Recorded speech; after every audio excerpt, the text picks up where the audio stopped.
Ano to? Pusit. Ito. Oh, pusit. Ito.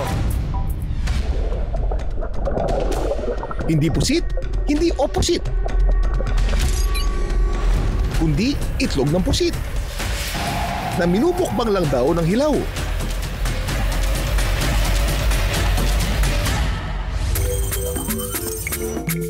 Ang Burias Island #blessed. Hindi lang sa ganda ng tanawin, pati na sa mayabang laman dagat. Ito na nga ang laman ng mga content ng page na ito na kung tawagin, Boy Lamon TV. Ang makikita sa mga video, si Simeon, 54 years old. Sa amin dito sa Burias, kung masama ang panahon, hindi kami magkalaot. Dito lang kami sa bahay. Ngayon nga, nag-vlog ako. Gusto ko mag-vlog kay kinain ko yung mga laman ng dagat. Milyon-milyon na mga views ng vlog na ito. At isa raw sa mga panalong content niya, itong malabilog-bilog na gulaman na kanyang minumukbang na ang nilalaman pala, mga baby pusit. Nadaanan ko lang yung itlog ng pusit. Tapos dito na kinilaw ko doon sa malapit ng may mga lambat. Ang itlog ng pusit, ibang-iba raw sa itlog ng ibon at isda na may hard shell. Ang tanging proteksyon kasi ng squid egg ay isang malambot na jelly-like egg sac o egg capsule. Dagan kang naibawan, Kuya Kim. Ngayon lang ba kayo nakakita nito? Ang kada capsule ng itlog na pusit, may naninirahang mga baby pusit na umaabot daw ng 100 ang bilang depende sa uri ng pusit.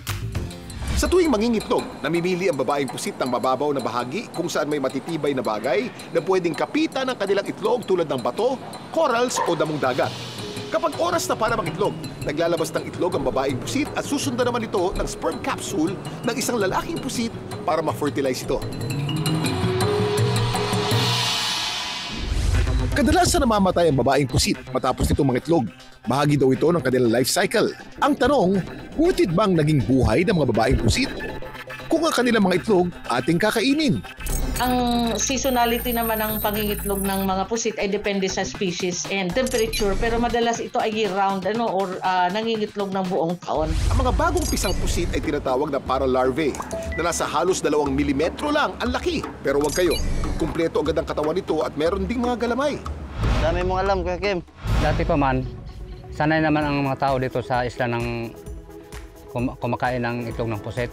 Pero ang ideya raw ng pagkukontent ng itlog ng pusit, hindi si Simeon ang nakaisip. Puno man daw kasi ng mukha niya ang kada content nito.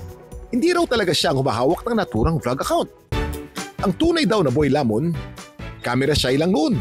Pero ngayon magpapakilala na raw siya sa mga tao. Ang 33 anyos na pinsan ni Simeon na si Jeter. Dati kasi, medyo mahiyain ako. Naisipan kong alokin yung pinsan ko na siya ang harap sa kamera. 2 dekada na raw na mangingisda si Jeter at pinana pa niya ang trabahong ito sa kanyang mga magulang. Pero ang kitang 300 piso, hirap daw niyang ipagkasya sa kanyang pamilya. Kaya naisipan niyang pagkakitaan na rin ang maraming pagkaing matatagpuan sa kanilang karagatan sa pamamagitan ng vlogging. Mga 1 taon na mahigit yung pagkain namin ng itlog ng pusit. Pero safe naman kayang kainin ng hilaw ang mga yan? Ngayong low tide na naman, nagsusulputan na naman daw ang mga itlog ng pusit. At ang magpinsan, itutur tayo kung saan nila ito nakukuha. Ito yung hanap buhay namin dito sa probinsya.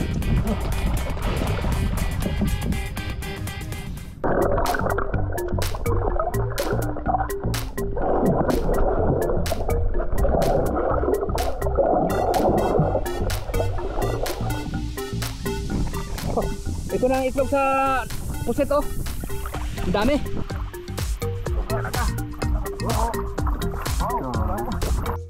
Ito ang itlog ng pusit. Yan. Hindi halata na may laman to na baby pusit. Nakamamanghaman, tinuturing na may low survival rate ang mga pusit na ito dahil iilan lang mula sa mga papa larvae ang talagang lalaki sa dagat. Ang hindi makakasurvive, papapakinabangan pa raw dahil nauulam naman ito ng mga taga-isla. Ngayong umaga nga, pagtutulungan daw tayo na magpinsan ang paboritong sabaw nila ng sangkap, itlog ng pusit. Ang pangsangkap, sili, tapos kamatis, luya, tapos sibuyas, alam yung sito. Magpakulo muna tayo ng ininit tubig. Ilagay natin yung mga sangkap. Sunod natin yung itlog.